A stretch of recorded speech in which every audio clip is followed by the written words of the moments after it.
새는 어떻게 하늘을 날게 되었을까요? 오늘 우리는 새 비행 뒤에 숨겨진 이 놀라운 진화공학, 그러니까 한 생명체가 어떻게 하늘의 주인이 되었는지 그 비밀을 한번 파헤쳐 보려고 합니다.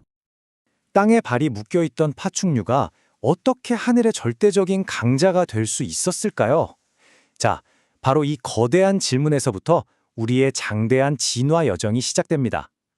모든 이야기엔 시작이 있잖아요. 새의 비행도 마찬가지입니다. 그 첫 번째 장은 바로 파충류가 하늘을 꿈꾸기 시작한 순간, 그리고 그들의 몸이 어떻게 변하기 시작했는지에 대한 이야기입니다. 수억 년에 걸친 이 변화를 좀 보세요. 처음에는 움직임이 아주 제한적이었던 공룡의 팔이 회전하는 어깨 관절을 얻게 되면서 완전히 새로운 가능성을 열었죠. 그리고 마침내 여러 개의 뼈가 하나로 합쳐지면서 지금 우리가 아는 강력하고도 유연한 날개가 탄생한 겁니다. 정말 놀라운 변화 아닌가요? 그렇다면 이 엄청난 변화, 도대체 왜 일어났을까요? 가장 유력한 시나리오는 바로 이 수목 생활 이론입니다. 포식자를 피해서 나무 위로 올라가는 것에서 시작해서 더 효율적으로 나뭇가지를 건너뛰고 마침내는 땅을 밟지 않고 숲을 누비는 활공으로, 그리고 더 멀리 더 자유롭게 날갯짓으로 이어진 이 과정은 그야말로 살아남기 위한 필사적인 선택이었던 거죠. 자, 이제 비행을 위한 가장 중요한 단 하나의 혁신, 아니 기적의 소재라고까지 불리는 깃털 이야기로 넘어가 보죠.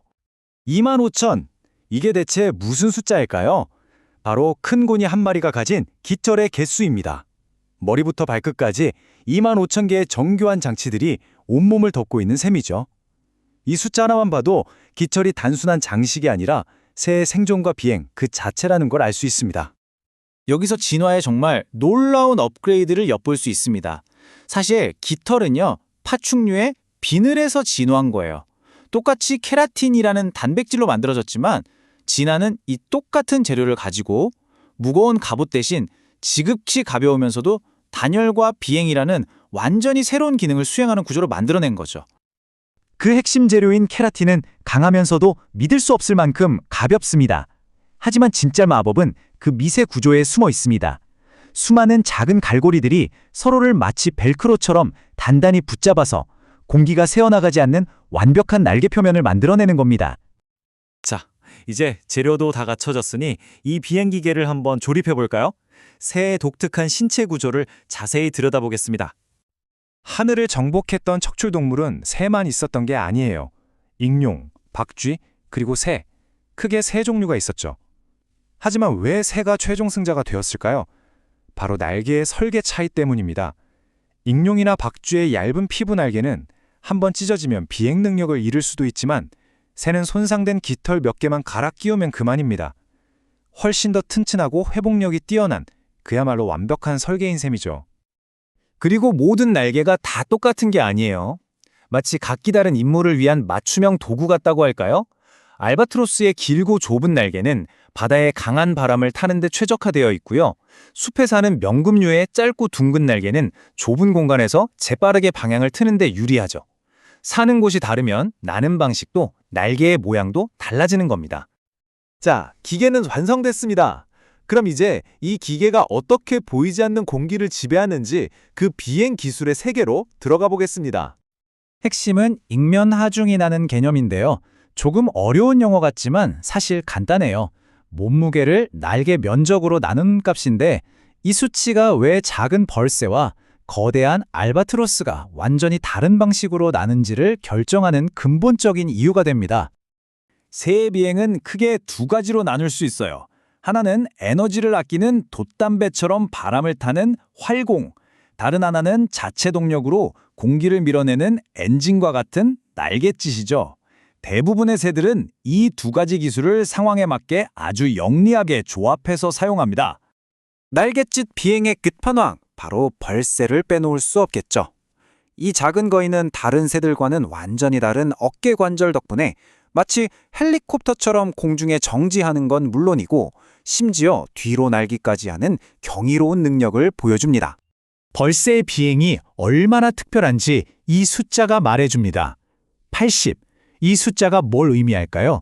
평범하게 꿀을 빠는 동안에도 벌새는 1초에 80번 날갯짓을 합니다. 우리 눈으로는 그 움직임을 도저히 쫓아갈 수가 없죠. 이 보이지 않는 날갯짓이 바로 벌새를 공중에 멈춰 세우는 힘의 원천입니다. 하지만 이건 시작에 불과해요. 짝을 유혹하기 위해서 최고의 모습을 보여줘야 할 때 벌새는 자신의 한계를 뛰어넘는 거죠. 그 속도가 무려 초당 200번까지 올라갑니다. 평상시에 2배가 넘는 이 폭발적인 에너지는 그야말로 자신의 모든 것을 건 최고의 퍼포먼스인 셈이죠.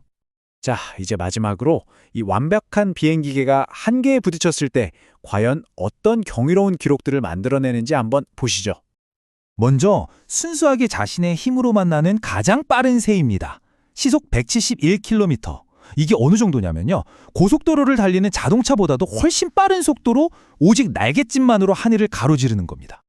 하지만 진짜 속도의 제왕은 따로 있습니다. 바로 송골매죠. 먹이를 향해서 수직으로 다이빙할 때 송골매의 속도는 시속 320km에 달합니다. KTX 고속열차와 맞먹는 속도예요. 네, 맞아요. 이 순간 송골매는 지구상에서 가장 빠른 생명체가 됩니다. 아마 오늘 소개해드리는 기록 중에 가장 믿기 힘든 기록이 아닐까 싶은데요. 11,237m. 우리가 해외여행 갈 때 타는 여객기랑 거의 같은 높이에서 독수리가 날고 있었던 겁니다. 정말 상상도 못할 일이죠. 산소도 희박하고 살을 애는 추위가 몰아치는 그 높이에서 말이에요. 이 속도가 얼마나 압도적인지 이 그래프를 보시면 바로 감이 오실 겁니다. 우리가 빠르다고 생각하는 고속도로의 자동차조차 먹이를 향해 돌진하는 송골매 앞에서는 그저 느린 물체처럼 보일 뿐이죠. 그야말로 차원이 다른 속도입니다. 이 한 문장이 오늘 우리가 나눈 이야기를 정말 아름답게 요약해주는 것 같아요. 한 마리의 새가 하늘을 나는 모습을 지켜보는 것만으로도 우리는 파충류에서 시작된 이 놀라운 진화의 역사를 전부 목격할 수 있는 셈입니다. 이 장대한 이야기는 우리에게 마지막 질문 하나를 남깁니다. 단순했던 파충류의 비늘이 이렇게 경이로운 깃털로 진화했다면 지금 이 순간 우리가 보지 못하는 곳에서는 또 어떤 경이로움이 진화하고 있을까요? 어쩌면 미래의 하늘을 지배할 또 다른 기적이 지금 막 시작되었을지도 모릅니다. 오늘 이야기는 여기까지입니다. 함께해 주셔서 감사합니다.